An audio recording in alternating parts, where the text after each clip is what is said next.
جی السلام علیکم خواتین و حضرات. عقیل جاوید ایک دفعہ دوبارہ آپ کی خدمت میں حاضر ہے. ابھی میں جس تاریخی مقام کی آپ کو سیر کروا رہا ہوں اس کا نام ہے مقبرہ زیب النساء. یہ سامنے دیکھیں بورڈ آپ پڑھیں آپ کو محسوس ہوگا. اچھا بڑی تعجب کی بات ہے کہ ہم لاہور میں رہتے ہیں لیکن بہت کم لوگوں کو اس مقبرے کا پتہ ہوگا. یہ سمن آباد موڑ کے نزدیک ہے، مین ملتان روڈ پہ ہے، اور اتفاق سے مجھے بھی یہ کچھ عرصہ پہلے ہی دیکھنے کو ملا تو میں نے سوچا آپ سے شیئر کروں.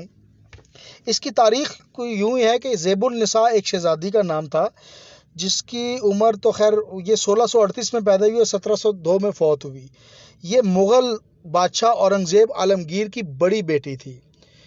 تو بہت خوبصورت مقبرہ، آپ کو آنا چاہیے. تاریخ لاہور سے آپ کو واقفیت ہونی چاہیے. ہم لاہور ہی کے رہنے والے ہیں، لاہور میں ہی پیدا ہوئے اور شاید لاہور میں ہی وفات پا جائیں اور لاہور ہی ہماری آخری زمین ہو جہاں پہ دفن ہو.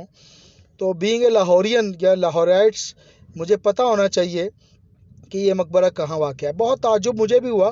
بڑے عرصے بعد اتفاق سے میں اس روڈ سے گزر رہا تھا تو میں نے سوچا، دیکھا کہ ایک مقبرہ ہے. اندر گیا تو مجھے یہ بلڈنگ نظر آئی اور میں نے اس کو بغور معائنہ کیا تو بڑی خوبصورت بلڈنگ تھی. آپ کے سامنے یہ دیکھیں محراب بنے ہوئے ہیں، ہر طرف سے جالیاں لگی ہوئی ہیں. اس کے اندر وہ شہزادی دفن ہے جس نے کبھی سوچا بھی نہ تھا کہ میں فوت ہو جاؤں گی. بہرحال ایسے مقامات دیکھنے کے لیے ہم سے رابطہ میں رہیے، ہمارے چینل کو سبسکرائب کریں اور بیل آئیکن دبا دیں تاکہ جیسے ہی کوئی ایسی تاریخی مقام آئے تو ہم آپ سے شیئر کر سکیں. بہت شکریہ. Thank you very much once again.